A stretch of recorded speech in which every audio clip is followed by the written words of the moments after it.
Ya pemirsa, tidak banyak yang tahu tentang budaya suku Dayak, terutama tradisi mereka mengenai hudok, sebuah tarian ritual yang ditarikan dengan topeng dan berbagai macam dedaunan.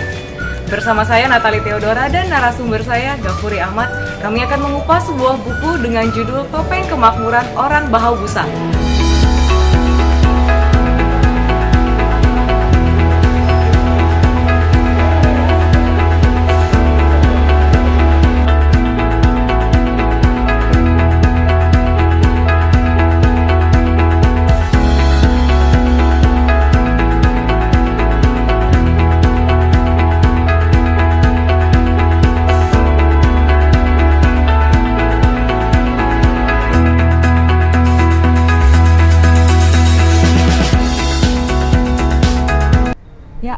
Bang Gafur, ya.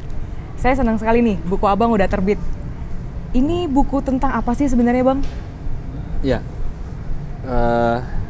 ini buku perdana saya. Jadi di buku ini saya coba bercerita tentang sebuah kebudayaan yang memiliki keunikan, budaya yang hanya dimiliki oleh salah satu suku Dayak yang ada di Kalimantan Timur, yaitu suku Bahau Busang. Oleh karena itu judul buku sendiri adalah Topeng Kemakmuran Orang Bahau Busang ya Bang ya? Betul. Berbicara mengenai orang Dayak nih Bang. Dayak sendiri itu apa sih definisinya? Supaya kita bisa jelas dulu nih. Iya. Ini bagus pertanyaannya. Supaya apa ya? Kepikir perlu untuk didefinisikan secara lebih jelas bahwa penggunaan kata Dayak itu pertama kali dipakai oleh Koemen. Koemen ini adalah seorang penulis dari Belanda.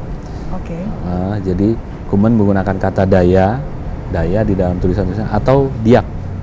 Daya atau Diak. Diak. Jadi yang akhirnya kemudian populer jadi Dayak. Sampai sekarang itu akhirnya populer jadi Dayak, sebutan untuk sebuah sebutan untuk identitas masyarakat yang mendiami Kalimantan. Cuman salah satu ini aja ya, kelompok suku ya, karena di Kalimantan suku aslinya juga ada Kutai, ada Banjar, ada orang Bulungan, ada Pasir, macam-macam, banyak juga suku lain selain suku Dayak.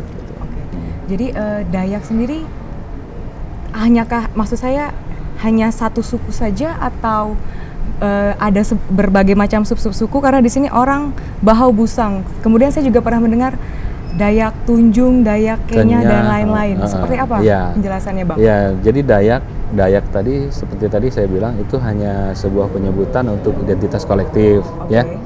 Yang sebenarnya Dayak itu punya sangat-sangat beragam. Saya ambil contoh apa yang pernah dituliskan oleh Ciri Kriwut. Beliau menuliskan dalam bukunya terdapat 7 kelompok besar Dayak. 7 kelompok untuk Dayak saja, 7 kelompok besar suku. Kemudian ada 17 anak suku. Itu dari 18 dari 7 kelompok besar suku diturunkan menjadi 18 anak suku, kemudian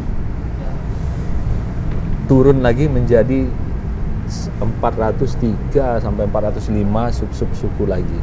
Sub-sub suku, dan itu semua berbeda-beda bahasa. Bahasanya saja berbeda. Kemudian kalau kita sebut kata Dayak dengan bahasa dan lain-lain, orang mengenal Dayak. Pada saat kita sebut kata-kata Dayak, orang pasti identik dengan sesuatu yang berbau ritual.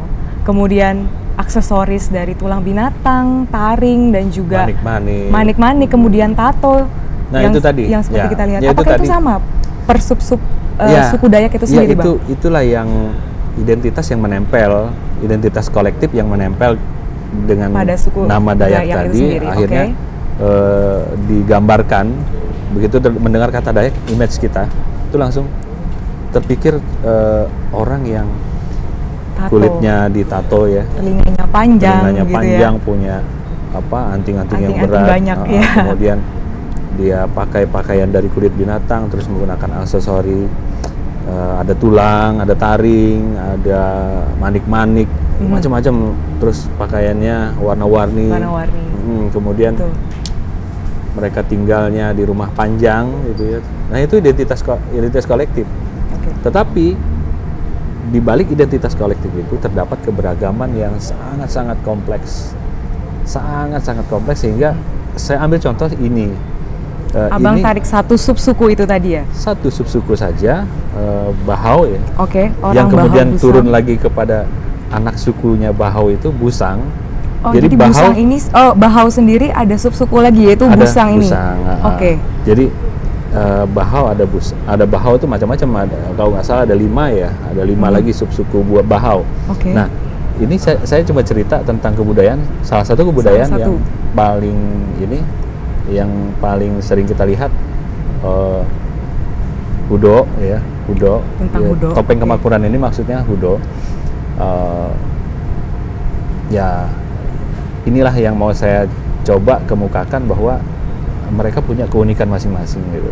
Kebetulan ini baru sempat nulis satu. Gitu. Baru sempat nulis satu. Moga ada kesempatan bisa menulis yang lain lagi. Ya, oke. Menarik sekali Bang bukunya, Bang.